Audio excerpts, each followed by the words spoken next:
자식들한테. 이런 아버지가 돼야 되는데 이런 아버지가 과연 몇이나 있느냐. 저는 다행히 우리 아버지를 참 잘 만났어요. 전 참 아버지를 좋아해요. 나는 어렸을 때 추억이 아버지하고 매일 토요일 날 일요일만 되면 산에 가갖고 도토리 따고 밤 줍고 또 내가 망보고 아버지가 대추나무 올라가고 막 서리하고 막 이런 거 많이 했어요. 예. 그래갖고 막 걸려갖고 막 대추밭 주인한테 막 욕먹으면 얘는 누구냐고 그러면 우리 막내 아들이라고 그러면 막내 아들 데리고 좋은 거 가르쳐 준다고 그냥. 그리고 어렸을 때 아버지하고 추억 중에 웅덩이가 있어. 웅덩이. 거기에 퍼내면 그 미꾸라지. 그 진흙 안에 미꾸라지 그걸 잡아내는 정말 그런 추억들이요. 그러니까 지금도 80이 된 아버지를 보면 행복한 거예요. 그리고 시간만 되면 그 아버지 보러 가고 싶고. 그러니까 이제는 효도는 없어요. 뭐만 남아있어? 사랑만 남아있는 거예요. 추억만 남아있는 거예요. 자식하고 얼마나 좋은 시간을 많이 가졌느냐에 따라서 늙었을 때 안 외롭다는 거예요. 그러니까 늙어서 외로운 거는 자식이 못 돼서가 아니라 누가 싸놓은 업보야? 그렇죠. 그러니까 섭섭할 필요 없어요. 그리고 그들은 어차피 떠나게 돼 있어요. 그렇다면 여러분들 옆에 남아있는 건 누구밖에 없어요? 남편. 그렇죠. 50살에 자식들 떠나면 50부터 100살까지 여러분들 옆에 남아있을 수 있는 유일한 사람은 남편밖에 없어요. 근데 여러분들 그 남편한테 잘해요? 옛날에는요 부모한테 자식이 전부였어요. 왜 옛날에는 부모한테 자식이 전부였느냐면 20살에 결혼해갖고 내가 40살이 되면은 자식이 20살이 돼요. 그러면은 되게 50살까지 밖에 못 살았어요. 그럼 자식이 몇 년 효도하면 되냐면 10년만 효도하면 돼요. 그러면 알아서 죽어줘 주니까. 그러니까 옛날엔 자식이 부모한테 애절해서 안 애절했어요? 애절했어요. 그리고 20살 먹은 아들이 왜 50살 먹은 부모한테 죽지 말라고 왜 그렇게 손가락 깨물어서 입에 단지해주고 허벅지 살 잘라갖고 울며 불며 죽지 말라고 그랬을까요? 20살 된 이 아들은 동생이 17살, 14살, 11살, 8살, 5살, 2살 동생이 줄줄이 있는 거야. 근데 엄마 아빠가 지금 죽으면 이거 누가 키워야 돼? 자기가 키워야 되니까 죽지 말라고 그러는 거예요. 바깥 사람 바깥에서 돈 벌다 죽었어요. 근데 이게 의술이 좋고 영양이 좋고 고생을 안 하다 보니까 바깥 사람이 50이 넘어도 안 죽는 거야. 안 죽어갖고 직장에서 쫓겨나갖고 집안에 들어와서 안 사람이 돼버려요. 딱 안방에 이제 들어앉아 있는 거죠. 예. 근데 집안에 들어와갖고 부인 일을 도와주면 좋은데 도와줘요, 안 도와줘요? 안 도와주고 그냥 할 일 없으니까 마누라 하는 일 챙겨내, 안 챙겨내요? 챙겨내죠? 이게 미치는 거지, 그때부터. 젊었을 때는 맛있는 거 차려놓고 여보 일찍 들어와. 그래도 생전 안 들어오더니 이제 50 넘어서면 굳이 집에 안 들어와도 되는데 때 따라 철 따라 집에 들어오네. 그러니까 여러분들이 자식들 품에 안하고 키울 때는 외로운지 몰라요. 그렇죠? 근데 자식 떠나고 나면은 체인징 파트너를 해요. 이쁜 자식은 떠나고 쭈글쭈글한 남편이 돌아오는 거야.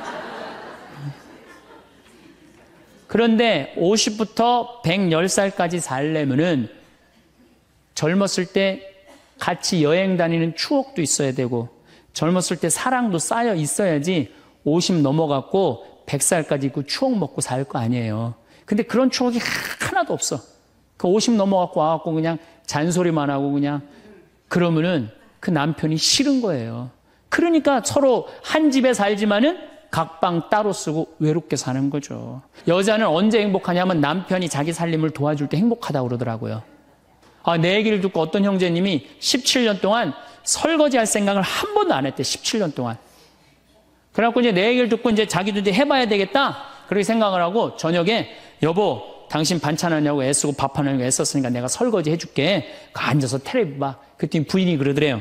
2번 청소하게 하지 설거지하게 하지 말고 그냥 가만히 있으라고 그러더래요. 황창현 신부님의 행복특강 지금 바로 시작하겠습니다. 영상이 마음에 드신다면 구독, 좋아요, 알림 설정 부탁드립니다. 어머니를 양로원에 몰래 버린 정신나간 며느리의 사연도 함께 들으시면 좋겠습니다. 참 예수님, 지난주에 이어서 계속 외로움에 대한 얘기를 하고 있습니다. 우리 인간들은 사실은 사랑이 없을 때 외롭죠. 근데 여러분들, 자식이 부모를 사랑하는 게 클까요? 부모가 자식을 사랑하는 게 클까요? 제가 다녀보면요, 다 부모가 자식을 사랑하는 게 크다고 착각하고 있어요. 근데 3살, 4살, 5살 때만 애들에도 누가 더 부모를 사랑하느냐면 자식이 더 부모를 사랑한대요. 왜냐하면 여러분들 3살, 4살, 5살 된 아이들은 누구밖에 없어요? 엄마밖에 없잖아요. 그래갖고 그냥 엄마 치마 붙잡고 그냥 온 데를 다 따라다니잖아요. 근데 엄마는 그때 아이 모임에도 나가야 되고 그냥 여기저기 다녀야 되는데 그냥 딸, 아들이 그냥 계속 매달려 있으면 귀찮아요, 안 귀찮아요? 귀찮을 때 있죠? 그래서 한마디 해도 얜 잠도 없냐고, 좀 가서 좀 자라고. 그래도 그냥 계속. 그러니까 아이가 엄마 아빠를 너무너무 좋아해. 엄마 아빠하고 같이 있고 싶어. 근데 누가 밀어내기 시작하냐면 부모가 밀어내기 시작하는 거예요. 언제까지 밀어내냐면 초등학교 6학년 때까지 계속 밀어내요. 그리고 공부 못한다고 구박까지 해. 밀어내는 것도 모자라서. 그럼 중학교 올라가면 그때부터는 누가 싫어하기 시작해요? 자식이 싫어하기 시작해요. 그래갖고 엄마 아빠를 거절하기 시작해. 근데 엄마 아빠는 똑같은 마음이야. 사랑하는 건 똑같아. 그렇죠? 근데 중학교 올라가면 이놈이 나를 거절하니까 굉장히 섭섭하죠. 그런데 10년 동안 밀어낸 걸 생각해야죠. 10년 동안 같이 아이가 놀아달라고 그럴 때 놀아주고, 뭐 매달릴 때 같이 안아주고, 눈 마주쳐주고, 대화해주고, 얘기 들어줬으면은 중학교 올라도 걔는 엄마 아빠 안 미워해요. 그런데 3살서부터 계속 귀찮다고 그러고 자라고 그러고 그냥 뭐 또 때리고 막 공부 못하면 뭐 그냥 네가 그냥 내가 널 낳고 미역국을 끓여 먹고 내가 한심하다고 그러고, 그리고 중학교 올라가고 자식이 엄마 막 째려보고 신경질 보고 소리 지르면은 그땐 당황스러운 거예요.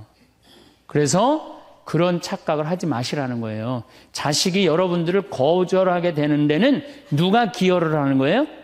여러분들이 기여를 하는 거예요. 제가 신학교 때 부제 때 매스컴 세미나라는 걸 했는데, 그때 어떤 자매가 와갖고 정말 내 눈물을 찔끔 나게 하는 강의를 한 적이 있어요. 이 자매가 아들이 셋 있었대요. 근데 아들이 셋 있는 집은 항상 둘째가 문제예요. 첫째는 첫째라고 잘해주고 막내는 막내라고 잘해주죠. 그렇죠? 둘째는 항상 소외의식을 느껴요. 항상 피해의식을 느낀다고요.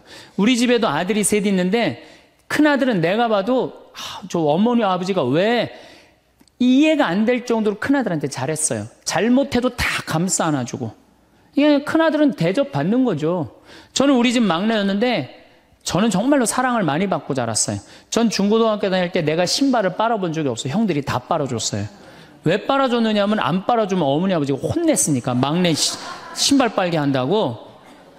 그래갖고 그냥 우리 집이 이제 제사를 지내도, 우리 집이 이제 아버님이 장손이라 1년에 어렸을 때 13번, 14번 제사를 지냈어요. 제사를 지내면은 제일 탐나는 게 제사상에 문어다리가 제일 맛있잖아요. 그런데 그냥 큰아들은 큰아들이라고 챙겨주고 막내는 막내라고 알아서 해주는데 둘째 형은 문어다리 차지가 안 가는 거예요. 그래갖고 이제 제사 끝나고 나면 이제 고시리 한다고 그러잖아요. 귀신 마중 나가면은 우리 식구들은 다 나가는데 둘째만 안 따라 나가는 거예요.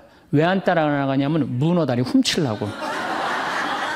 자기가 훔치지 않으면은 자기 챙겨줄 사람 아무도 없잖아요. 우리 둘째 형은 제사가 지나고 1주일이 지나도 2주일이 지나도 문어다리 물고 다녀요. 자기 어디다 감춰놨는지 모르는데. 그래갖고 제가 지금 얼마 전에 한 2년 전인가 설날 집에를 갔어요. 마침 설날은 제사를 지내니까 가갖고 물어봤어요. 아직도 둘째 형 문어다리 훔치느냐고 그랬더니 형하고 누나가 오늘도 문어다리가 없어졌다는 거예요. 그거 훔친 거지. 그러니까 50이 돼서도 그 어렸을 때 자기가 소외된 거, 피해의식을 보상받고 싶은 거예요. 이 집에 이제 아들이 이제 중학교 3학년, 초등학교 6학년, 초등학교 3학년 세 아이가 있었대요. 근데 마침 그날은 초등학교 6학년 둘째 아들만 집에 있었대요. 그래서 이 자매님이 남편한테 여보, 둘째 아이 좀 데리고 목욕탕에 들어가서 목욕 좀 시키라고. 그래갖고 뭐 아빠도 뭐 집에 있으니까 둘째 아들 이제 목욕을 시킨다고 목욕탕에 이제 들어갔대요. 근데 5분이 지났는데 남편이 얼굴이 새빨개져갖고 막 뛰쳐나왔대. 옷도 제대로 안 입고. 당신 왜 애 목욕시키라고 했더니 왜 뛰쳐나오냐? 당신 먼저. 여보, 내가 목욕을 하러 들어갔는데 저놈이 이상한 말을 한다는 거예요. 그래서 무슨 말을 하느냐고. 아니, 나도 벗고 이제 자기도 이제 둘째 아들도 옷을 벗었는데 딱 옷을 벗었는데 둘째 아들이 눈을 똑바로 뜨고 아버지한테 그러더래요. 아버지도 벗고 나도 벗었으니까 우리 남자 대 남자로 아무것도 안 걸쳤으니까 솔직하게 말 좀 해보자고. 그래서 이놈은 무슨 얘기를 하느냐. 아니, 초등학교 6학년 놈이 딱 빨개 벗고 아버지도 벗고 나도 벗었으니까 우리 솔직하게 얘기 좀 해보자고. 그러니까 얼마나 당황스러워요. 그래서 무슨 얘기냐 그랬더니 아버지는 날 정말로 사랑하는 거냐. 무슨 소리냐. 지난 겨울에 아버지가 밤에 두부 심부름 시켰을 때 난 너무너무 밤에 나가는 게 무서웠다. 왜냐하면은 동네에 불량 형들이 걸리면 돈을 뺏고 그래서 난 밤에 나가는 거 너무너무 싫었다. 중학교 3학년 큰형도 있는데 내가 그래서 큰형 왜 안 시키냐고. 그러니까 아버지가 나한테 소리 지르고 나한테 갔다 그래서 내가 울면서 갔다 왔다. 내가 그렇게 무서운데 얼마나 내가 서러웠는지 알았느냐. 그 아버지 나 사랑하는 거냐. 내가 그렇게 마음고생하는 걸 아냐. 뭐 아버지 할 말 없지. 또 아니, 내가 구두 닦았을 땐 한 번도 칭찬도 안 하는데 막내가 아버지 구두 닦으면 그렇게 좋아하고 칭찬하고 500원도 주고 그러는데 왜 나는 한 번도 그런 적이 없느냐. 그리고 우리 아들 셋이서 인사할 때 잘 다녀오시라고 그럴 때 내 머리 쓰다듬은 좀 있냐. 한 번도 없다. 막내 머리만 쓰다듬어 줬지. 날 사랑하는 거냐. 아들이 그냥 그렇게 물어보는 거예요. 당황스러운 거죠. 부모는 항상 세 아들 다 사랑한다고 그러지만은 자식이 느끼는 건 너무너무 섭섭했던 거죠. 그래서 이 아빠가 너무너무 당황스러워갖고 그랬대요. 나는 너를 너무 믿었기 때문에 심부름도 시킨 거고 난 너를 너무너무 믿었기 때문에 막내 어리니까 이렇게 한 거지. 난 이 셋 중에 너를 너무너무 사랑한다. 그리고 너무 당황스러워서 그냥 옷도 그냥 대충 입고 뛰쳐나온 거예요. 그 자리에서 너무 있기 미안해갖고. 그래갖고 제가 어떻게 하나 보라고 그랬더니 문을 빼꼼히 열고 보니까 아들이 눈에는 눈물이 뚝뚝뚝 떨어지는데 입에는 미소가 있더라는 거예요. 아빠가 날 사랑한다고 그러니까. 그러니까 누가 사랑하는 게 커요? 자식이 부모 사랑하는 게 큰 거예요. 그 사랑을 부모가 까먹고 자꾸 자식한테 못되게 하는 거죠. 그래서 여러분들 정말로 우리가 부모라는 게 중요해요. 아버지가 없는 자식들은 참 힘들어요. 아버지가 없는 자식들은. 여러분들 그 삼국 통일을 한 궁예, 왕건, 견우, 후백제 거기에 궁예 얘기를 좀 할게요. 궁예가요. 뭐 역사적으로 뭐 확실하진 않지만 47대나 48대 경문왕 아들이었대요. 이 셋 중에 제일 난 사람이에요. 왕건은 귀족 아들이고 견우는 평민 아들이야. 근데 궁예는 왕의 아들이었어요. 근데 아버지 없이 자랍니다. 아버지 없이 자라요. 아버지 없이 자라는 사람들은요, 심리학자들이 얘기를 하기에 1살서부터 3살 때까지 가장 중요하대요. 이때 아버지 엄마가 안아주고 뽀뽀해주고 엄마 아빠라고 그럴 때 격려해주고 기저귀 갈아주고 이럴 때 아이들은 뭐가 생기느냐 하면 신뢰심이 생긴대요. 세상은 믿을 만한 데다.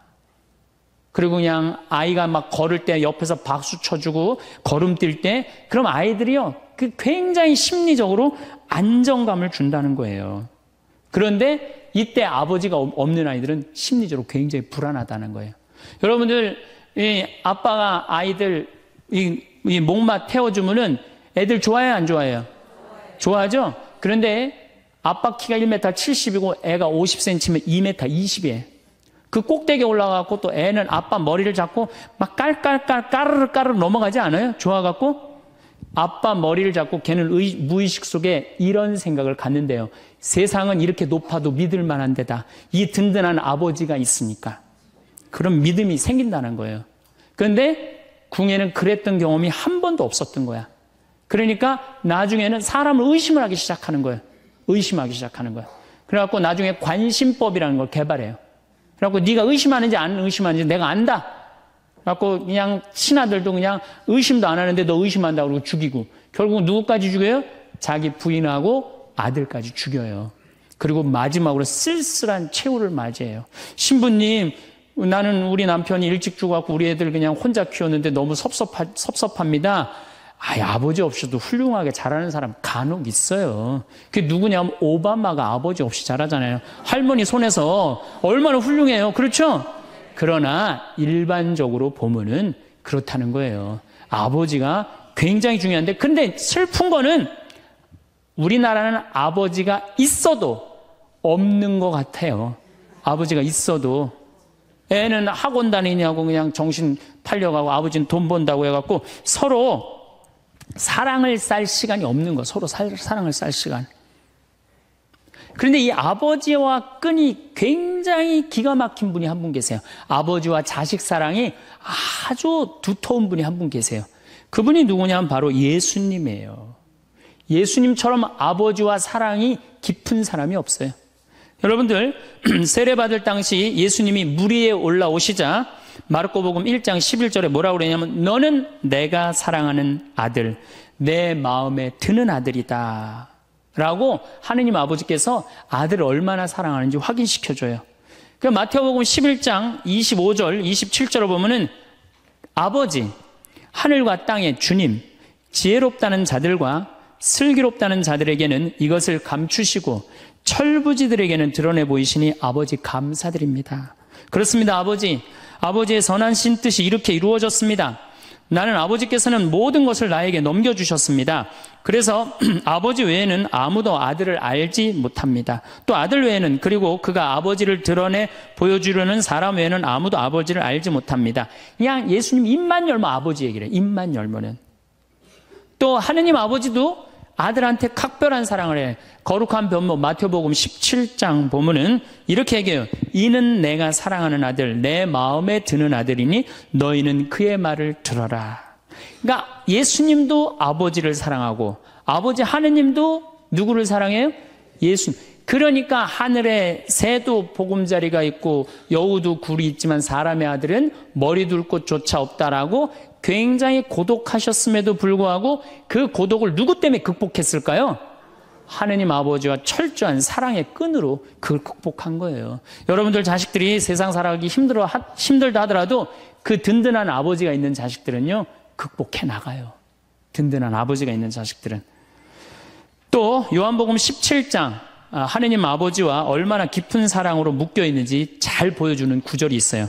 아버지, 세상이 생기기 전에 제가 아버지 앞에서 누리던 그 영광으로 이제 다시 아버지 앞에서 저를 영광스럽게 해주십시오. 그리고 이어서 이렇게 말씀하십니다. 아버지께서 제 안에 계시고 제가 아버지 안에 있듯이 그들도 우리 안에 있게 해주십시오. 난 이 구절을 보면요, 가슴이 떨려요. 여러분들 자식 중에 아버지한테 아버지 안에 내가 있고 내 안에 아버지가 있어, 이렇게 말하는 자식들이 있어요? 그런 고백을 할 수 있는 자식이 몇 명이나 될까요? 아버지 안에 내가 있고 내 안에 아버지가 있다. 예수님은 이렇게 아버지를 사랑했던 거예요. 의로우신 아버지, 세상은 아버지를 알지 못하였지만 저는 아버지를 알고 있습니다. 저는 그들에게 아버지 이름을 알려주었고 앞으로도 알려주겠습니다. 아버지께서 저를 사랑하신 그 사랑이 그들 안에 있고 저도 그들 안에 있게 하려는 것입니다. 예수님은 그 말씀을 하고 난 다음에 유다의 배반으로 붙잡히세요.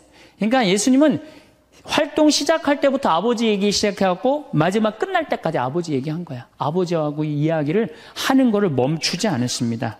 그리고 겟세마니 동산에서도 아버지와 끈끈한 사랑을 보여주시죠. 아버지, 하실 수만 있으시면 이 잔이 저를 비껴가게 해주십시오. 그러나 제가 원하는 대로 하지 마시고 아버지께서 원하시는 대로 하십시오. 요새 이런 아들이 어디 있어요? 제 뜻대로 말고 아버지 뜻대로 하세요. 이런 아들이 어디 있어요? 다 내 뜻대로 해달라고 그래요, 엄마 아버지가. 그렇죠?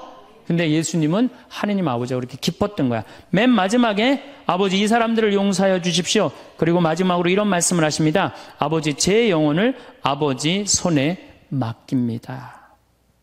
그러니까 이 아버지와 철저한 끈으로 묶여 있었던 예수님은 그 마지막 제자들이 다 버리고 도망갔어도 그 아버지에 대한 사랑, 내 안에 아버지가 있고 아버지 안에 내가 있다는 그 기가 막힌 사랑으로 극복하시고 인류 구원의 문을 여신 거예요.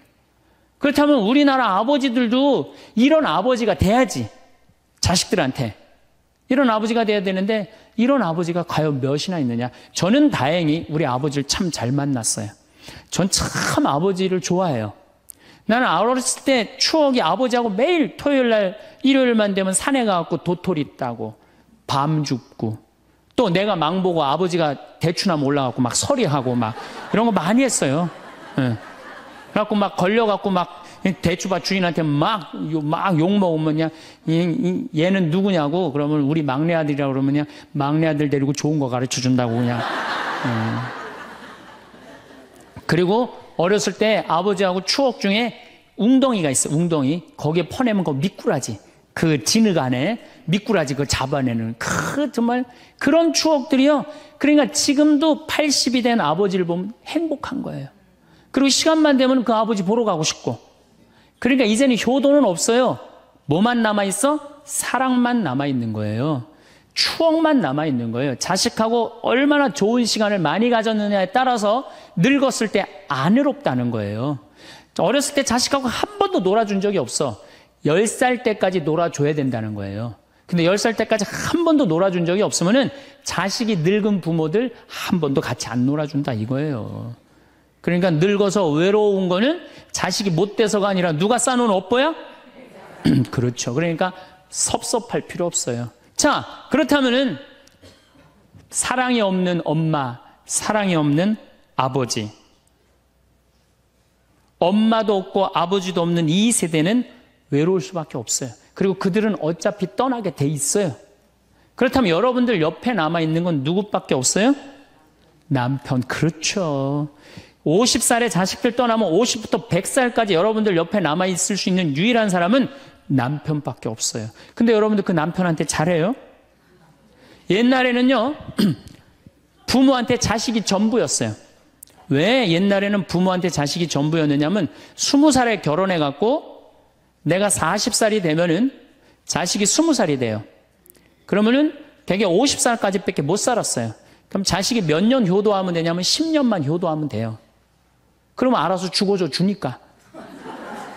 그러니까 옛날엔 자식이 부모한테 애절해서 안 애절했어요? 애절했어요. 그리고 20살 먹은 아들이 왜 50살 먹은 부모한테 죽지 말라고 왜 그렇게 손가락 깨물어서 입에 단지해주고 허벅지 살 잘라갖고 울며 불며 죽지 말라고 그랬을까요? 20살 된 이 아들은 동생이 17살, 14살, 11살, 8살, 5살, 2살 동생이 줄줄이 있는 거야. 근데 엄마 아빠가 지금 죽으면 이거 누가 키워야 돼? 자기가 키워야 되니까 죽지 말라고 그러는 거예요. 죽어도 이거 누구까지 다 키우고 죽어? 막내까지 키우고 죽어라 이거야. 근데 만약에 우리 엄마 아버지가 막내까지 다 키웠다? 그러면 엄마 아버지 나이가 60이 되는 거예요. 그래서 60까지 산 부모한테 너무 고맙다고 차려준 잔치가 환갑잔치예요. 근데 이 환갑진갑 다 받아먹고 갈 생각을 해요 안 해요? 안 하잖아요. 이게 큰 문제예요. 그러니까 자식이 모시다가 지치는 거예요. 그러니까 부모 60, 70부터는요 부모 관심 없어요. 그러면은 50 넘어서는 누가 옆에 있어요? 남편밖에 없어요. 여러분들 지금 우리나라 100살 이상이 몇 명이냐면 2,500명이에요. 100살 이상이. 90세 이상이 몇 명이냐면 9만 명이에요. 80세 이상은 몇 명이냐면 80만 명이에요. 70세 이상은 몇 명이냐면 240만 명이에요. 그러니까 이제 안 죽어. 안 죽어요. 여기 죄송하지만 60세 넘으신 분들 손 들어보세요. 손 들어 괜찮아요. 이게 문제라는 거예요. 이게. 자식은 이미 떠나 있고 50 넘었고 60 넘어갖고는 누가 옆에 있어요? 남편밖에 없어요. 그러면은 자식한테 잘해야 됩니까? 남편한테 잘해야 됩니까? 남편한테 잘해야 돼요. 우리나라는요 안사람 바깥사람 제도가 있어요. 그래갖고 안사람은 집에서 애 놓다 죽고 바깥사람 바깥에서 돈 벌다 죽었어요. 근데 이게 의술이 좋고 영양이 좋고 고생을 안 하다 보니까 바깥사람이 50이 넘어도 안 죽는 거야. 안 죽어갖고 직장에서 쫓겨나갖고 집안에 들어와서 안사람이 돼버려요. 딱 안방에 이제 들어앉아 있는 거죠. 예. 근데 집안에 들어와갖고 부인 일을 도와주면 좋은데 도와줘요 안 도와줘요? 안 도와주고 그냥 할 일 없으니까 마누라 하는 일 챙겨내 안 챙겨내요? 챙겨내죠? 이게 미치는 거지 그때부터. 젊었을 때는 맛있는 거 차려놓고 여보 일찍 들어와 그래도 생전 안 들어오더니 이제 50 넘어서면 굳이 집에 안 들어와도 되는데 때 따라 철 따라 집에 들어오네. 그러니까 여러분들이 자식들 품에 안하고 키울 때는 외로운지 몰라요. 그렇죠? 근데 자식 떠나고 나면은 체인징 파트너를 해요. 이쁜 자식은 떠나고 쭈글쭈글한 남편이 돌아오는 거야. 그런데 50부터 110살까지 살려면은 젊었을 때 같이 여행 다니는 추억도 있어야 되고 젊었을 때 사랑도 쌓여 있어야지 50 넘어갔고 100살까지 그 추억 먹고 살 거 아니에요. 근데 그런 추억이 하나도 없어. 그 50 넘어갖고 와갖고 그냥 잔소리만 하고 그냥 그러면은 그 남편이 싫은 거예요. 그러니까 서로 한 집에 살지만은 각방 따로 쓰고 외롭게 사는 거죠. 그래도 여러분들은 괜찮아요. 여러분들은, 우리 신부들은요 진짜 불쌍해요. 생각을 해봐요. 20살에 신학교 들어갔어요. 그래서 30에 신부 돼요. 그래갖고 옛날엔 75세 은퇴였어요. 75세 은퇴? 75세는 그래도 괜찮았어요. 은퇴하고 그냥 거의 바로 이제 세상 떠나시니까 요즘 70세로 은퇴가 내려왔어요. 그리고 이제 65세로 내린대요. 65세 은퇴해도 된다. 이렇게 내린대. 왜? 서울교구 우리 보좌 신부님들 뭐 10년, 12년, 13년 하잖아요. 그러니까 빨리 은퇴할 사람 빨리 하고 보좌들 빨리 본당 내보내야 되니까 빨리 은퇴해라 이거야. 그러면은 65세부터 은퇴해갖고 우리 부관장 신부는 110살까지 산단 말이야. 그러면은 20살에 신학교 들어갖고 65세까지 45년 혼자 살아. 그래갖고 65세 은퇴해갖고 110살까지 또 혼자 살아. 45년, 90년 혼자 사는 거야. 그래서 나는 우리 신부님들 은퇴시키는 거 반대하는 신부예요. 65세 은퇴시켜갖고 다시 보좌 신부로 발령을 내라. 보좌 신부로 발령을 내갖고 아니 고해성사 듣게 하면 되잖아요. 아 얼마나 여러분들 속에 있는 얘기하고 싶은 거 많아요. 그렇죠? 아 그럼 고해성사 듣게 하고 또 굳이 신부님들 65세 넘어가고 강론 안 해도 돼요. 미사 없는 강론하게 하면 되잖아. 강론하라 그러면 또 헨소리 또 하고 헨소리 또 하고 그러실 수 있으니까 얼마나 좋아. 차라리 65세에 은퇴시킬 거면 아예 60에 은퇴를 시켜서 장가를 그냥 보내라. 늙어선 좀 안 외롭게.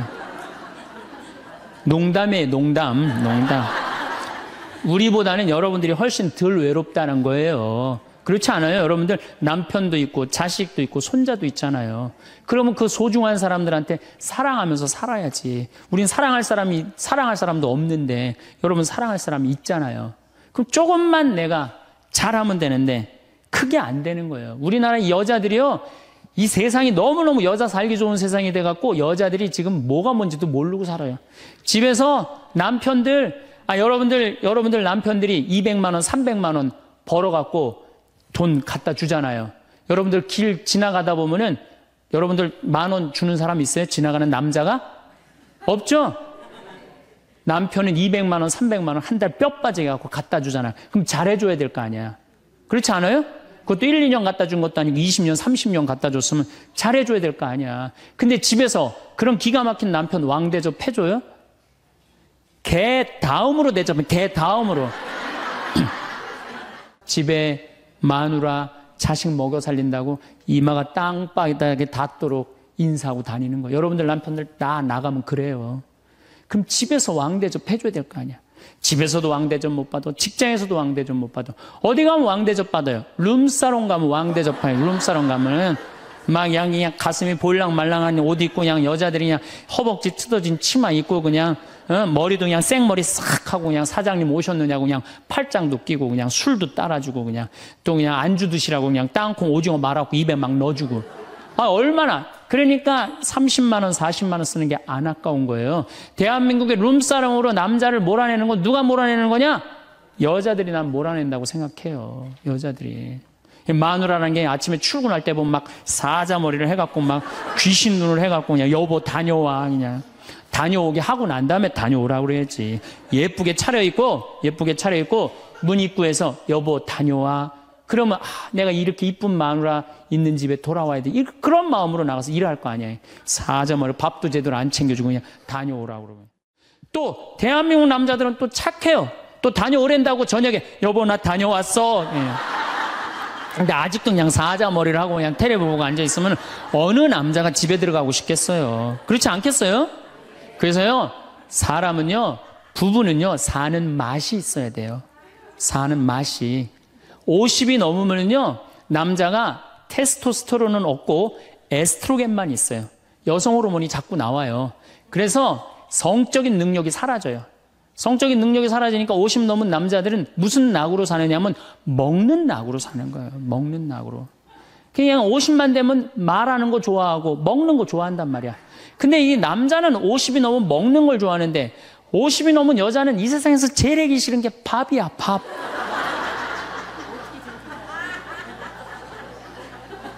그러니까 그냥 둘이 사는데 왜 김치찌개를 끓여도 한솥 끓여. 그냥 하기 싫으니까 귀찮으니까 한솥 끓여갖고 그냥 다음날 아침에 그냥 그거 졸여갖고 아침상에 올려놓고 그냥 저녁엔 또 오늘같이 하루 피정하고 저녁에 이제 여보 나 저녁 집에 가서 먹을게 그러면 또 그거 볶아갖고 저녁상에 또 올려놓고 좀 회도 떠갖고 예? 여기 가깝잖아요. 회시장 가갖고 우럭 회 맛있잖아요. 매운탕도 떠갖고 소주도 한 병 사고 그래갖고 그냥 허벅지 틀어진 치마 이브닝 드레스도 하나 딱 입고 저녁에 남편 들어오면 여보 이거 내가 한 거야 딱 술 따라주면 남자가 얼마나 살맛이 나요. 사는 맛 나지 않겠어요? 네, 좀 신선로도 좀 해갖고 탁 하고 짜장면도 좀 만들어주고 베트남 국수도 좀 해서 주고 요즘 뭐 또 순대 또 그냥 유명한 데 많잖아요. 전화하면 택배로 다 보내주잖아요.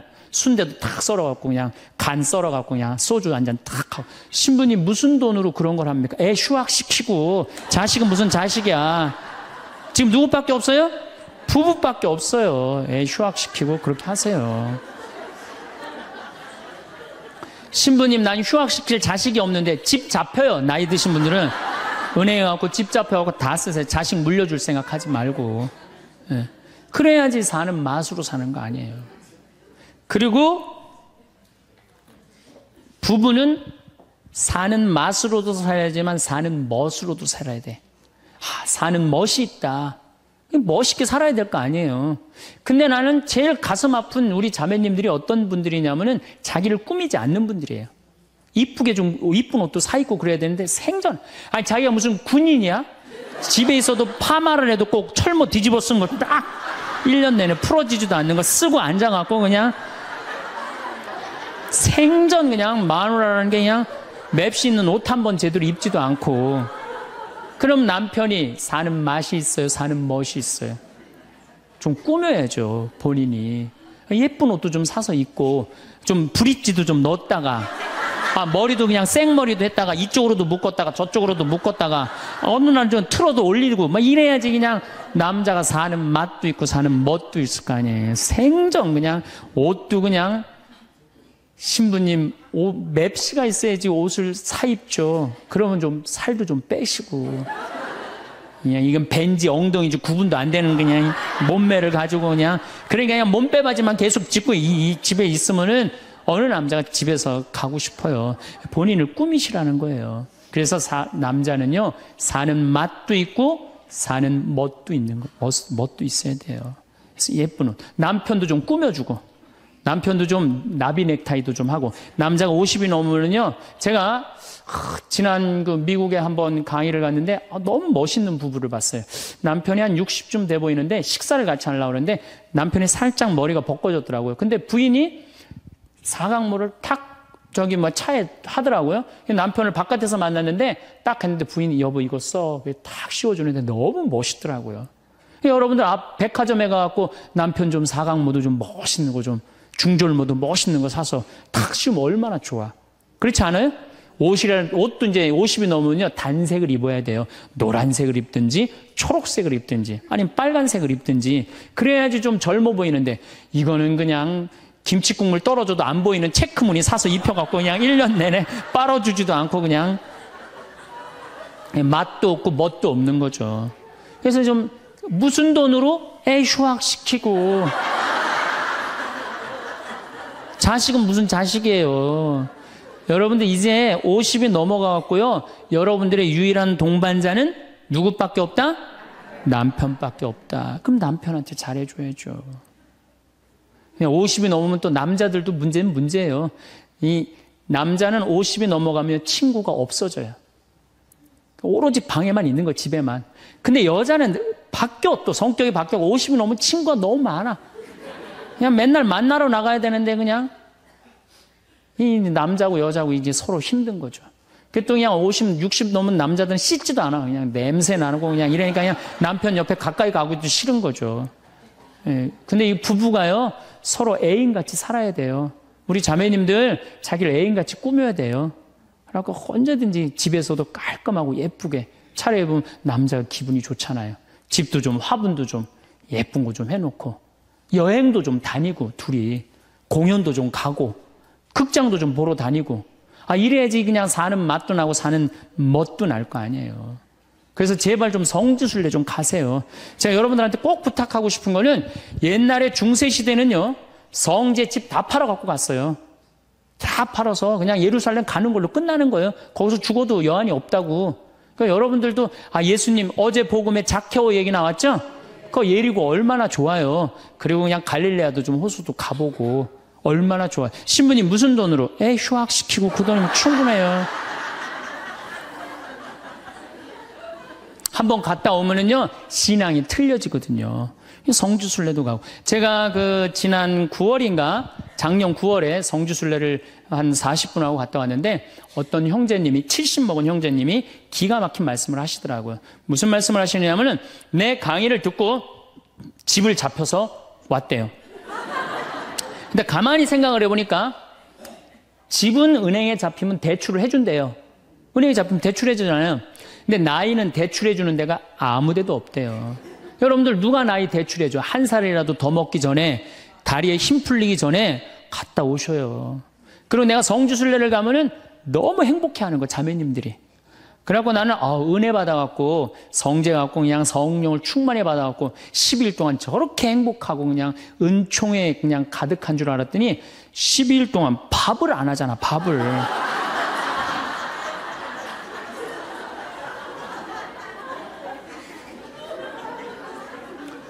남편 부부는 맛도 있고 멋도 있어야 되지만 기도 살려줘야 돼. 남편 기도 살려줘야 돼요. 50이 넘어갖고 남편 기 살려줄 사람이 직장에서 기가 살겠어요? 사회에서 기가 살겠어요? 본인이 기가 살겠어요? 유일하게 기 살려줄 수 있는 사람은 누구밖에 없어요? 부인밖에 없어요.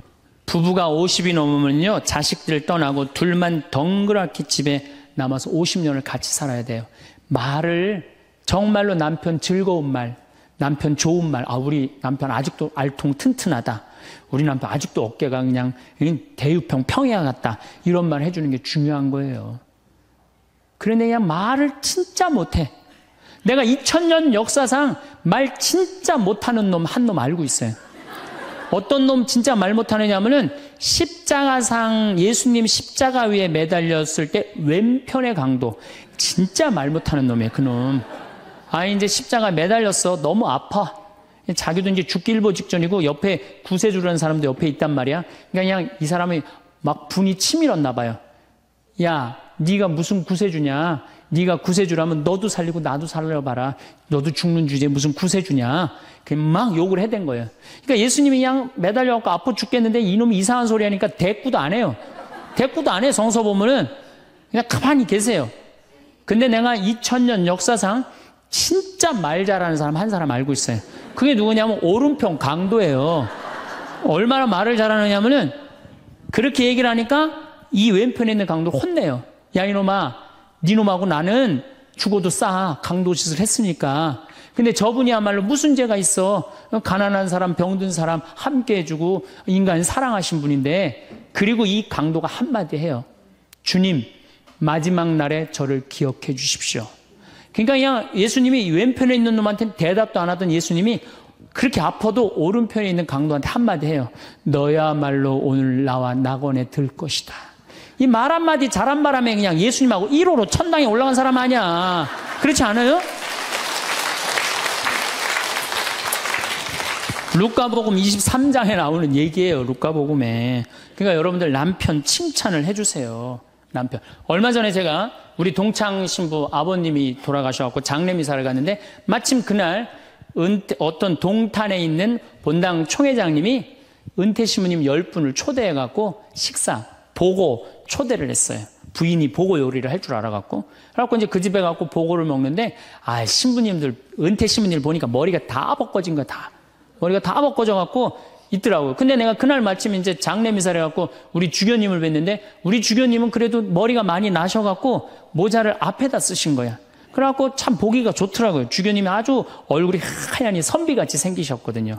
그래서 내가 저녁 먹으면서 아유 신부님들은 이렇게 머리가 벗겨졌는데 우리 주교님은 아직도 머리가 나셔갖고 모자를 앞에다 쓰는데 참 보기 좋더라고. 그랬더니 은퇴 신부님 10분이 황 신부 주교님한테 가갖고 아이 샴푸 못 쓰는지 좀 알아봐 달라고 막 그러더라고요.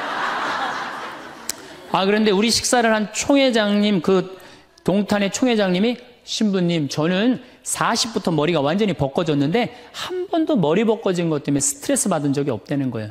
그게 무슨 소리냐? 그랬더니 자기 부인이 40에 본당 3옥 임원이었는데 3옥회를 하고 집에 들어오면 막 짜증을 내고 들어온대요. 그 문을 열고 딱 한다는 부인이 첫 입을 열어서 하는 소리가 답답해 죽을 뻔했다고. 여보 3옥회가 그렇게 답답해? 그러면 그 부인이 그러는데 여보 나는 3옥회를 하는데 60이 먹은 그 본당의 회장님들이 머리가 빽빽하게 꽉 차 있으면은 그 머리를 보고 회의를 하면 가슴이 답답하다는 거야. 그리고 이제 자기 남편을 보고 머리가 완전히 대머리인 남편을 보고 한마디 한대요. 이제야 가슴이 뻥 뚫린다고. 이게 얼마나 남편을 기를 살려주는 말이에요. 그렇지 않아요? 그러니까 여자는 맛도 있고 멋도 있고 누구 기도 살려줘? 남편 기도 살려줘야 되는 거예요. 부처님은요 7종류의 아내가 있다고 그래요. 첫째, 남편을 죽이는 아내가 있대요. 더러운 마음을 가지고 남편에 대한 사랑이 없고 남편을 업신여기는 아내. 아내가 권력 있으면 남편이 모든 것을 참고 침묵하기 때문에 그 참느냐고 빨리 죽는데요. 남편을 죽이는 아내가 있대요. 두 번째는 도둑과 같은 아내가 있대. 남편이 힘들게 돈 벌어 갖고 오면은 그거 그냥 막 써갖고 그냥 살림살이 엉망으로 하는 아내. 도둑과 같은 아내. 셋째, 주인과 같은 아내. 주인 행세하는 거죠. 그래갖고 그냥 자기는 일 안 하고 남편 막 시키는 주인과 같은 아내가 있고. 그 다음에 네 번째는 어머니와 같은 아내가 있대요. 항상 남편을 사랑하며 자식 대하는 것처럼 남편을 보호해주는 아내가 있대요. 그 다음에 누이 동생과 같은 아내. 남편을 섬기기를 다하고 자매와 같은 귀여움을 떨고 애교를 떠는 그런 누이 동생과 같은 오빠 하면서 그런 아내가 있다는 거예요. 그 다음에 친구 같은 아내가 있다는 거예요. 직장에서 마치고 피곤해서 돌아오면은 남편을 반가이 맞이해주고 술 한잔을 하면서 하루를 이야기를 나누는 친구 같은 아내. 그 다음에 이건 시대에 좀 안 맞지만은 종과 같은 아내, 남편을 극진히 섬기는 아내가 있다는 거예요. 여러분들은 7번째 중에 몇 번째에 들어가세요?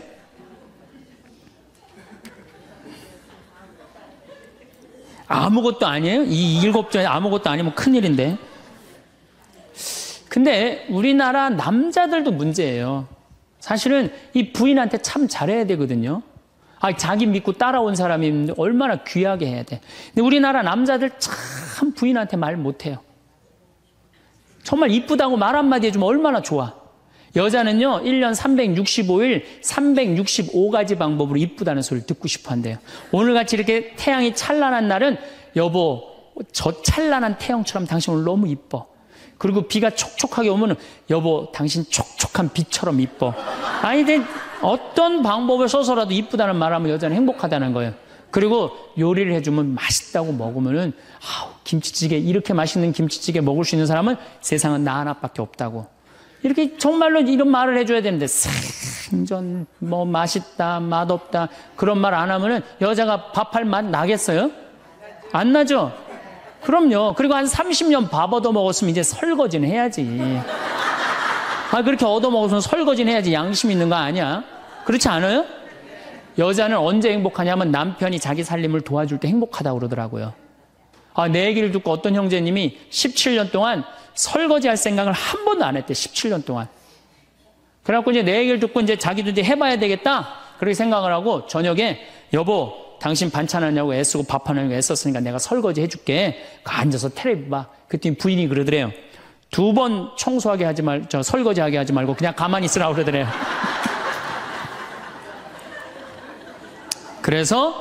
그래서 이 남편이 그랬대요. 아니야, 내가 오늘 해보고 싶어서 그래. 그리고 설거지를 했대요. 그리고 이제 그 형제는 미사 해설하러 성당에 갔는데 메시지가 왔대요. 여보, 나는 오늘 당신이 한 설거지 지금 다시 하고 있어. 하지만은 오늘처럼 행복한 날은 없어. 17년 결혼 생활 중에 오늘처럼 행복한 날은 없어. 고마워. 내 살림살이를 도와줘서. 그 메시지를 형제님이 나한테 보냈어요. 신부님, 요 조그만 거 이렇게 행복할 수 있는데 내가 왜 이제까지 안 했는지 모르겠다고. 그러니까 우리 정말 부인한테, 정말로 자매님들한테 서비스 해줘야 돼. 이제는 서로를 사랑해야 돼요. 서로를 사랑하고 아껴줘야 돼요. 근데 우리나라 남자들이 얼마나 말을 못하냐면 이게 진짜로 있었던 일이에요. 65살 먹은 형제님이 꿈을 잘 꾼 거야. 그래갖고 로또를 산 거야, 금요일 날. 그래갖고 그냥 가슴이 부풀은 거야. 왜? 부인한테 막 자랑을 한 거야. 내가 꿈을 꿨는데 이거 오늘 된다. 그리고 보통 꿈이 아니다. 막 돼지가 막 수천 마리 왔다 갔다 한 꿈을 꿨는지. 그래갖고 그냥 막 들떠있는 거야. 그러니까 부인이 콧소리로 한마디 한 거야. 여보, 그 로또 되면 당신 그 돈 뭐 할 거야? 그랬더니 남자가 정색을 하고 그러더래요. 내가 이 로또 되면은 온 세상 사람한테 다 나눠줘도 당신한테는 한 푼도 안 줄 거야. 아니, 아직 된 로또도 아닌데. 당첨되고 난 다음에 그러면 몰라도 당첨도 안 됐는데. 귀양 이렇게 말하면 얼마나 좋아요. 여보, 당신 평생 나한테 시집 와갖고 고생만 했는데 내가 로또 되면 내가 당신 다 줄게. 쓰고 싶은 대로 다 써. 아니, 당첨도 안 된 로또인데. 그렇게 말하면 얼마나 기분이라도 좋아요. 근데 그냥 내가 온 세상 사람한테 다 나눠줘도 당신한테 한 푼도 안 줄 거야. 이게 할 말이에요. 근데 우리나라 남자들이 이런다고요.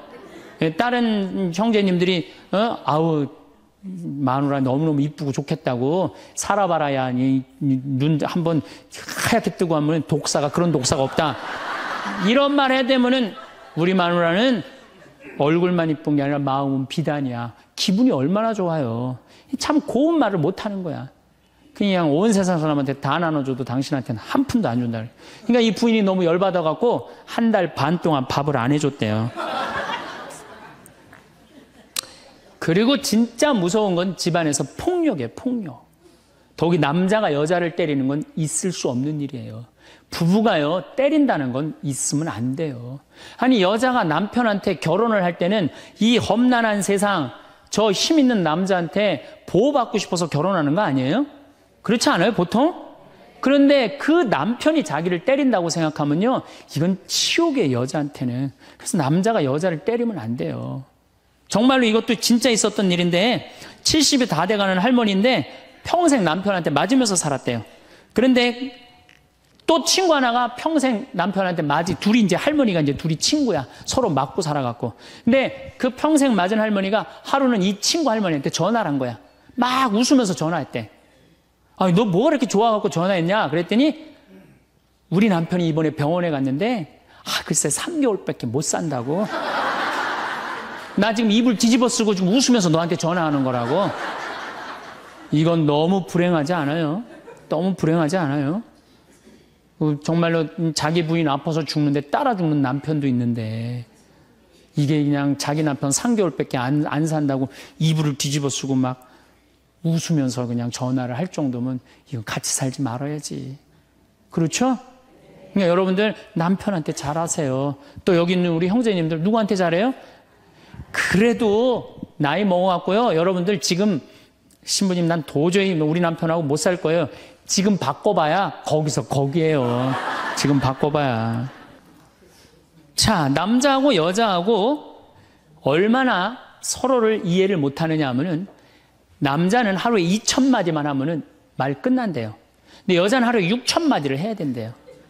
그러니까 여자가 훨씬 말이 많은 거죠. 남자는 직장에 갔다 오면 할 말 끝난 거예요. 집에 할 말이 아무것도 없는 2,000마디 이미 다 했는데 할 말. 남자로 사람으로서 할 말 끝났는데 뉴욕의 게리 머카스라는 교수가 이 통계를 냈어요. 그래갖고 여자는 남자가 남편이 집에 들어올 때만 기다리는 거야. 이웃집 아줌마 얘기도 하고 싶고 본당시 욕도 하고 싶고 막 그래갖고 기다리고 있는데 남편이 들어와서 여보, 그 집 남편은 그렇게 힘들게 돈을 버는데 여자는 맨날 찜질방 다니고 그냥 밍크코트 입고 다니고 정신 나간 여자라고. 그럼 남편은 할 얘기가 없는 거야. 쓸데없는 소리 하지 말고 밥이나 내놓으라고. 그럼 여자는 미치는 거예요. 진짜 괜찮은 남자들은 어떤 남자들이냐면은 그래 여보? 그럼 안 되지. 부인이 살림을 잘 살아야지. 남자가 그렇게 고생을 하는데 추임새를 넣어주고 속으로 외우세요.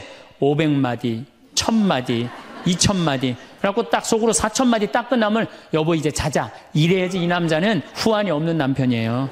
여자 말을 들어줘야 돼요. 예, 그래서 남자하고 여자하고 틀린 점이 이거야. 반대로 우리 자매님들은 여자는 흥분을 하면 5분이면 흥분이 끝난대요. 그래갖고 막 장보러 들어와갖고 막 욕을 5분만 하면은 아무 일도 없었던 듯이 부엌에 들어가고 콩나물도 따고 멸치 대가리도 딴대요. 아무 일도 없었던 듯이. 근데 남자는 5분 동안 바가지 긁을 동안 가만히 있는데요. 5분 지나면 그때부터 승질이 나기 시작한대. 근데 남자는 한번 승질이 나면 최소한 30분은 성질을 내야 된대.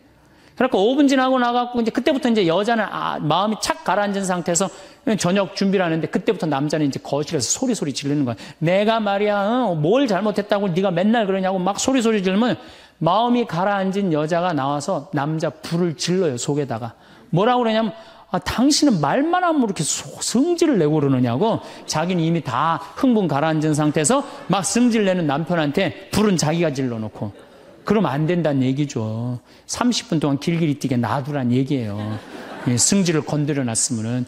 어쨌든 우리가 이 인생을 외롭게 살고 싶지 않다면은 부부가 사랑하는 수밖에 없어요. 그래야만이 우리 인생이 풍요로워요. 더욱이 여러분들 노년 50년 60년 부부밖에 없어요. 훈련하면 된대요. 그 부부 사랑 훈련하는 그 많은 책자를 읽어보면요, 그 서로 훈련이 안 돼 있어서 그렇지 훈련하면 서로 사랑한대요. 그리고 외롭지 않다는 거예요. 다음 시간에는 이제 정말로 그렇다면 구체적으로 우리가 외롭지 않는 방법에 대해서 이야기를 나누도록 하겠습니다. 감사합니다. 평온했던 가족의 일상은 갑작스러운 소식으로 얼음장처럼 굳어졌습니다. 홍정자 할머니의 목소리는 떨리는 갈대처럼 흔들렸습니다. 성우야, 이 일을 어쩌냐? 너희 아버지가 쓰러지셨어. 작은 아들의 눈은 놀란 사슴처럼 커졌습니다. 갑자기 이게 어떻게 된 거예요? 큰 아들은 거센 바람에 부러진 나무 마냥 힘없이 대답했습니다. 의사 선생님 말로는 심장마비이신 것 같대. 어머니 모시고 먼저 가 있어. 작은 아들은 결심한 듯 말했습니다. 하지만 막내딸의 목소리는 불안했습니다. 오빠, 앞으로 엄마 어떡할 거야? 아버지도 안 계신데. 큰 아들의 마음은 방향을 잃었습니다. 하도 갑작스러워서 어떻게 하는 게 좋을지 모르겠다. 큰 며느리는 단호했습니다. 어떡하긴요, 혼자 사셔야죠. 아직 정정하시잖아요. 막내딸의 말은 겨울바람에 흔들리는 마른 나뭇가지처럼 쓸쓸했습니다. 내일 모레 칠순이 정정해요. 노인들은 언제 어떻게 될지 모르는 거예요. 큰 며느리의 대답은 냉정했습니다. 아가씨, 무슨 말씀을 그렇게 극단적으로 해요? 어쨌든 이참에 엄마 모실 생각하세요. 막내딸은 절박했습니다. 큰 며느리는 마음의 문을 닫은 듯 무감정하게 대꾸했습니다. 갑자기 모시라는 건 좀 곤란하죠. 각자 생활이 있는데. 작은 며느리가 제안했습니다. 그래요.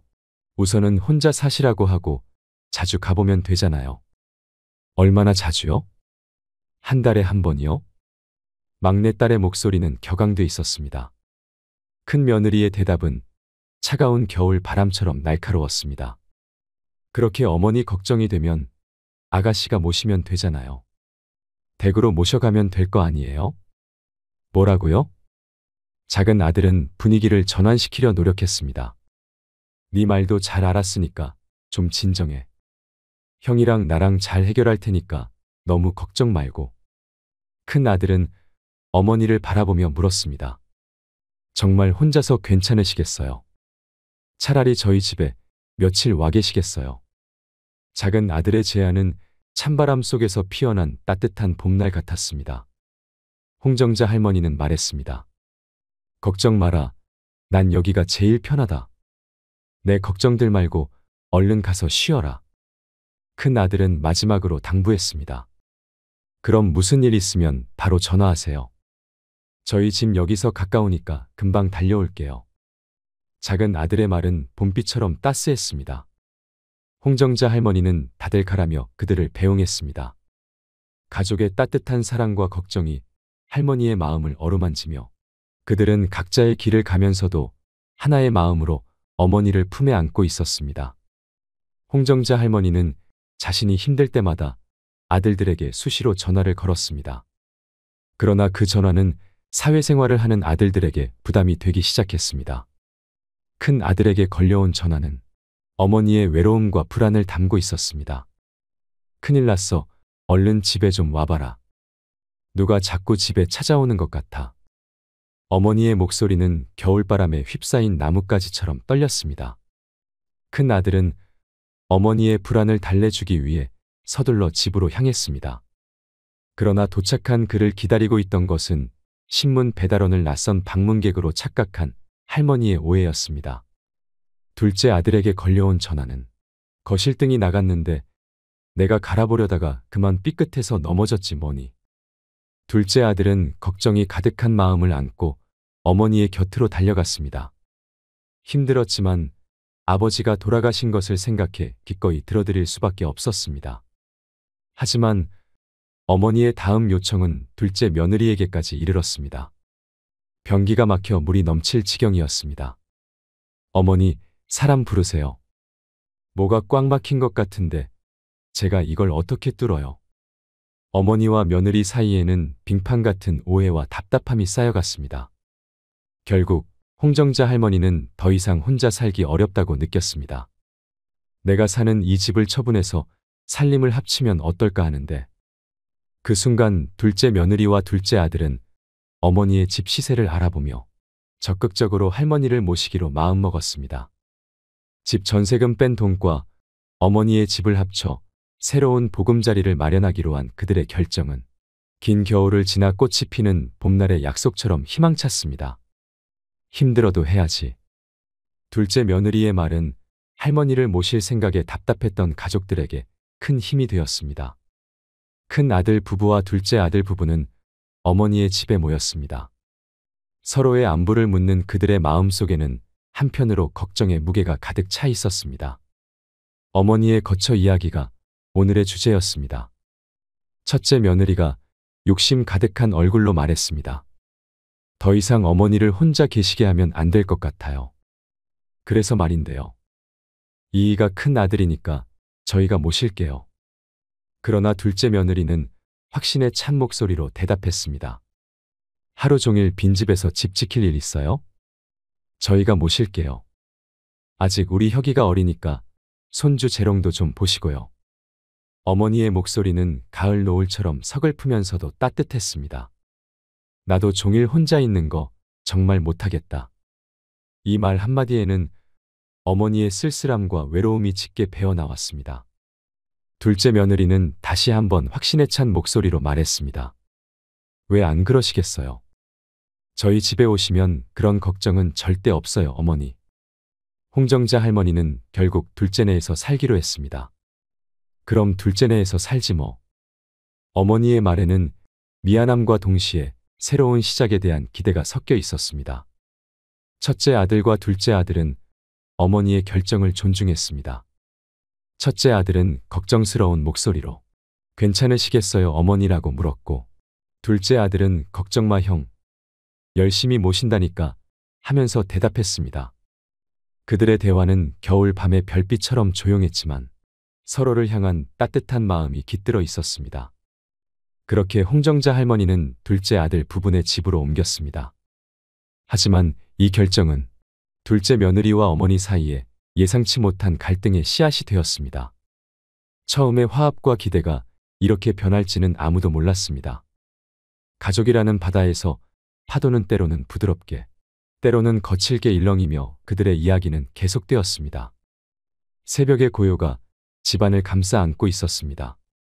그러나 그 고요는 지나가고 곧 활기찬 아침이 되었습니다.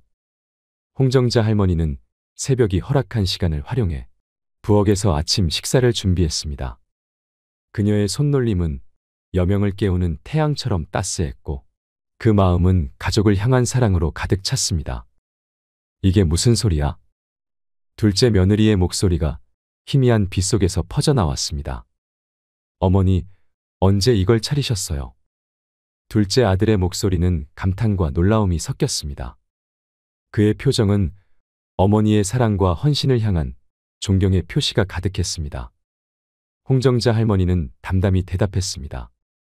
늙으면 원래 아침잠이 없다. 너 좋아하는 달래 된장찌개 끓였어. 식기 전에 어여먹고 나가. 그녀는 가족을 위해 자신의 시간을 아낌없이 바쳤습니다.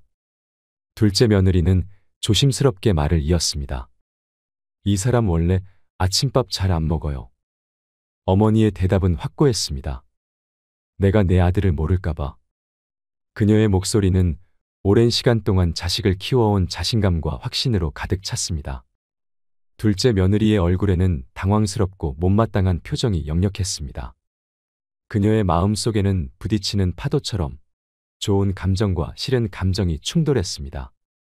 그날 홍정자 할머니는 빨래에 대해 이야기하며 아니 양말이랑 속옷을 어떻게 같이 세탁기에 돌려. 그녀의 목소리는 바람처럼 단호했습니다. 며느리도 이에 지지 않고 한마디 했습니다. 요즘 세제들 워낙 살균 기능이 좋아서 괜찮아요. 그들의 대화는 겨울철 얼어붙은 강물처럼 서로 다른 생각과 방식으로 인해 흐름이 멈춘 듯 했습니다. 그렇게 점점 서로 간의 불만이 쌓여갈 때쯤이었습니다. 홍정자 할머니에게는 집안 대대로 내려오는 땅이 있었습니다. 김포의 한적한 땅 그곳은 한 가족의 소중한 추억이 서린 곳이었습니다.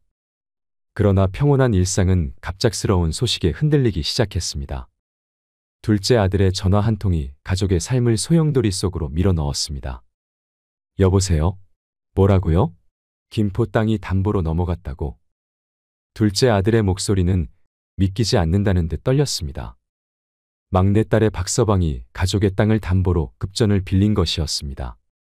마치 태풍이 불어닥친 듯 가족은 순식간에 혼란에 휩싸였습니다. 어머니, 대체 이게 무슨 말이에요? 둘째 며느리의 목소리는 불안과 분노가 섞인 채로 터져나왔습니다. 홍정자 할머니는 어리둥절한 표정으로 답했습니다. 나는 그저 박서방이 하도 급하다고 하여 서류에 도장을 찍어준 것뿐이다. 그녀의 목소리는 흔들렸습니다. 둘째 아들은 분노로 이를 갈았습니다. 박서방, 이 자식을 그냥. 그의 말은 끝까지 이어지지 못했습니다. 둘째 며느리는 답답한 마음에 전화를 걸어보지만 막내딸은 전화를 받지 않았습니다. 박서방이 분명히 한두 달만 융통하면 된다고 했는데 어머니의 목소리는 희망을 찾으려 애쓰는 듯 했지만 둘째 며느리는 현실을 직시했습니다. 어머님, 그걸 믿으세요? 아가씨네 벌써 도망가고 없다고요. 그녀의 말에 홍정자 할머니는 뒷목을 잡고 쓰러졌습니다. 어머니 왜 이러세요? 어머니, 갑자기 쓰러지시면 안 돼요. 둘째 아들의 절규는 병원 복도를 울렸습니다. 의사는 차분한 목소리로 진단을 전달했습니다. 뇌출혈입니다. 다행히 혈관의 일부만 손실된 상태인데요. 그래도 부분적 마비는 불가피할 것 같습니다. 가족은 어머니의 병상을 둘러싸고 서로를 위로했습니다. 그렇게 병원을 퇴원한 홍정자 할머니는 둘째 아들의 집으로 다시 갔습니다. 아픈 어머니를 돌보기 위해 간병인을 부르기로 결정했습니다. 간병인을 들이며 어떻게든 어머니의 삶을 챙기려 했지만 홍정자 할머니는 그들의 노력을 받아들이지 못했습니다. 당장 나가 이거사. 어머니의 목소리는 노여움으로 가득 차 있었습니다. 간병인들은 하나둘 떠나갔습니다. 이 여편네가 지저분하게 음식을 다 흘리면 어떡해. 안 먹어. 어머니의 거부는 점점 더 심해졌습니다. 둘째 며느리는 절망적으로 간병인에게 호소했습니다. 조금만 더 참아주세요. 한두 번도 아니고 이렇게 가시면 저 큰일 나요. 하지만 간병인은 더 이상 견딜 수 없습니다라고 하며 떠났습니다. 계속되는 둘째 며느리의 성화에 둘째 아들은 첫째 아들 부부에게 도움을 요청하고 싶었습니다. 둘째 아들 부부와 첫째 아들 부부가 모여 앉아 있었지만 그들 사이의 공기는 무거웠습니다. 둘째 아들이 입을 열었습니다. 그의 목소리는 떨렸습니다. 형수님이 좀 와주세요. 간병인들도 못 견디고 모두 그만뒀거든요. 그의 말에서 절박함이 느껴졌습니다. 큰아들이 답했습니다. 성호야, 나 영국에 교환 교수로 가게 됐어. 둘째 아들은 잠시 멈칫했습니다. 뭐 영국? 그의 반응에서는 예상치 못한 당황함이 엿보였습니다. 첫째 며느리가 부드럽게 말을 보탰습니다. 한 3, 4년 정도래요. 그나저나 동서한테 미안해서 어쩌나. 큰아들은 고개를 숙였습니다. 솔직히 재수 씨한테 할 말이 없네요. 면목 없습니다만 어머니 잘 좀 부탁드리겠습니다. 형 노릇 제대로 못해서 미안합니다. 용돈은 보내줄게. 그의 사과는 진흙탕이 되어버린 마음을 조금이라도 달래고자 하는 시도였습니다. 그렇게 아무 소득 없이 집으로 돌아왔습니다. 집에 돌아온 둘째 며느리의 목소리는 차갑게 가라앉았습니다. 큰 아들은 영국 가고 막내딸은 도망가고 우리만 이게 뭐냐고. 어쩌겠어. 둘째 아들이 힘없이 대답했습니다. 어머니 그냥 요양원에 보내자. 응? 요양원? 그의 어머니를 요양원에 보내는 일이 너무 찝찝했습니다. 우리 집 돌아가는 꼴을 봐. 이게 사람 사는 거야? 그래도 어떻게 날 낳아준 어머니를 요양원에 보내. 그렇게 둘째 며느리는 하루하루 간신히 참으며 살아갔습니다. 그러던 어느 날, 둘째 며느리는 저녁 준비를 위해 잠시 슈퍼에 다녀오겠다며 문 밖으로 나섰습니다. 집안은 고요하고 평화로웠습니다. 그 고요를 깨고 할머니가 부드러운 목소리로 손주를 불렀습니다. 혁아. 혁이는 할머니의 부름에 할머니 화장실 가시게요 라고 물었지만 홍정자 할머니는 우리 손주 얼굴 보고 싶어서 나왔지. 우리 혁이 뭐하고 있었니? 배고파서 컵라면 먹으려고요. 이에 홍정자 할머니는 타박하듯 아유 그런 걸 왜 먹어? 이 할미가 얼른 맛있는 국수 삶아줄게라며 주방으로 향했습니다. 혁이는 걱정스러운 마음에 할머니 혼자 하실 수 있겠어요? 제가 도와드릴까요? 뜨거워서 안 돼. 하지만 말이 떨어지기 무섭게 예상치 못한 사고가 발생했습니다. 할머니의 손이 미끄러져 뜨거운 냄비에 내용물이 쏟아졌고 그것은 혁이의 발에 떨어졌습니다. 아픔과 놀람의 순간 슈퍼에서 돌아온 둘째 며느리가 상황을 목격하고는 경악을 금치 못했습니다. 어머니, 지금 뭐 하시는 거예요? 홍정자 할머니는 당황한 가운데도 된장 없냐? 대인되는 된장이 약인데 라고 대답했지만 둘째 며느리는 혁이를 병원에 데려가기로 결정했습니다. 병원에서의 치료 후 집으로 돌아온 가족은 서로의 감정을 다스리며 상황을 정리하려 했습니다. 어머니의 걱정, 둘째 며느리의 노여움, 그리고 둘째 아들의 책임감이 충돌했습니다. 둘째 며느리는 어머니를 요양원에 보내자고 제안했지만 둘째 아들은 그것을 받아들일 수 없었습니다. 당신, 어머니 아들이기 전에 내 남편이잖아. 나한테 그 정도도 못해줘라는 말에 둘째 아들은 그 정도라니 말이 되는 소리를 해라라고 반박했습니다. 그렇게 며칠 뒤 둘째 며느리는 마음속 깊은 곳에서 우러나오는 미안함과 죄책감을 담아 어머니를 위한 진수성찬을 준비했습니다. 그녀의 마음은 마치 봄바람에 흔들리는 벚꽃잎처럼 섬세하고 불안정했습니다. 홍정자 할머니는 눈앞에 펼쳐진 밥상을 보며 놀라움을 감추지 못했습니다. 웬일이냐 내가? 둘째 며느리는 슬픔과 미안함이 서려있는 눈으로 대답했습니다. 그동안 죄송했어요 어머니. 변변히 반찬도 제대로 못해드리고.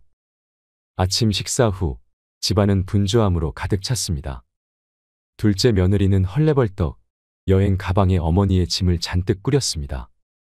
어머니의 물음에 둘째 며느리는 당황한 듯 그러나 결연한 목소리로 대답했습니다. 어머니랑 같이 여행 가려고요.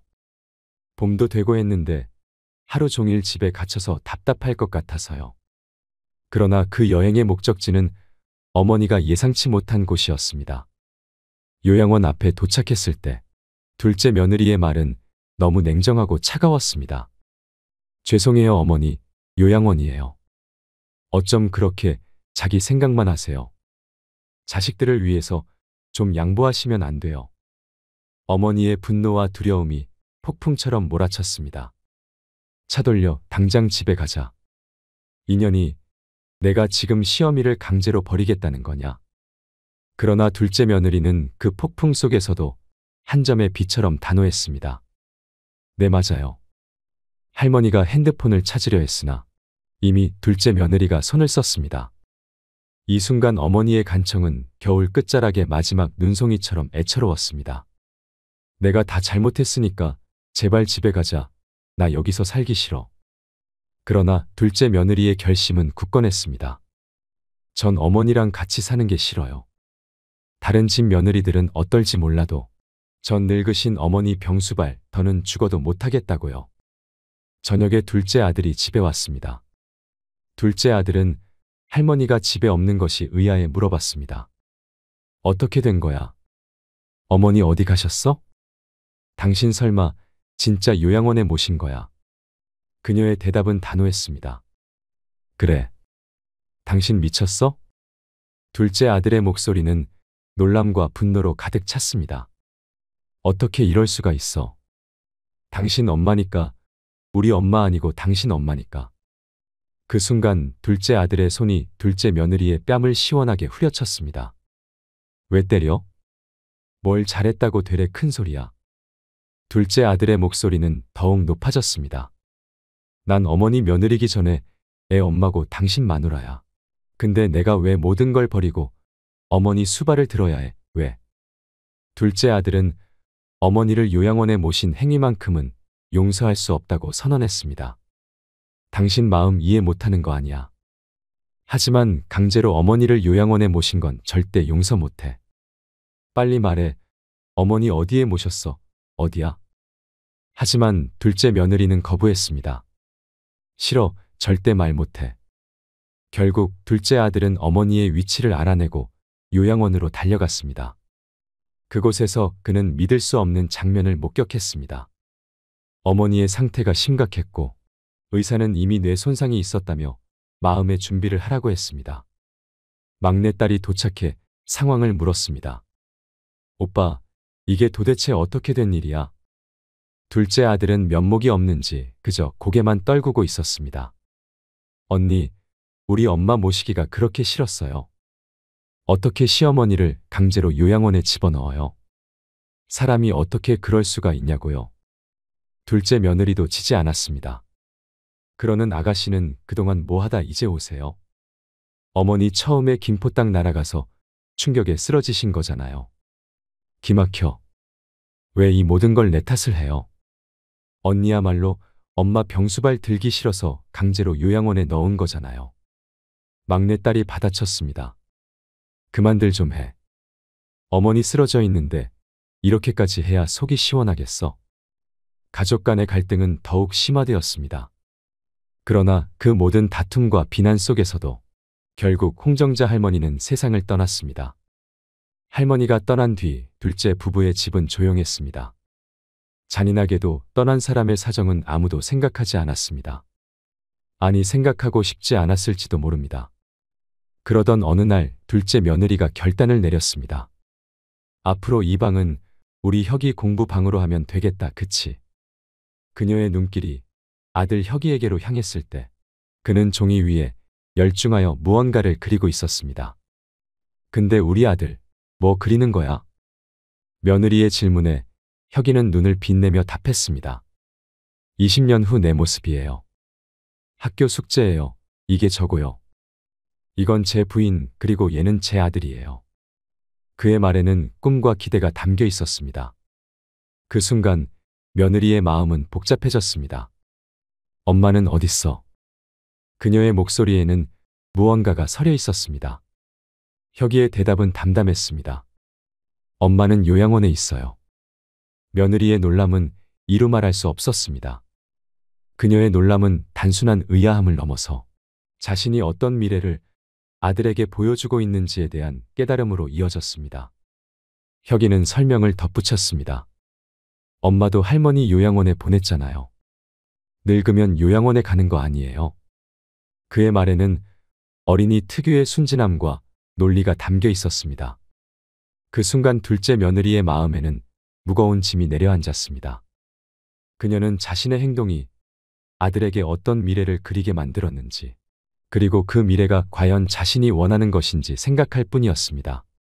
아들 몰래 시어머니를 양로원에 버린 며느리의 이야기가 어떠셨나요?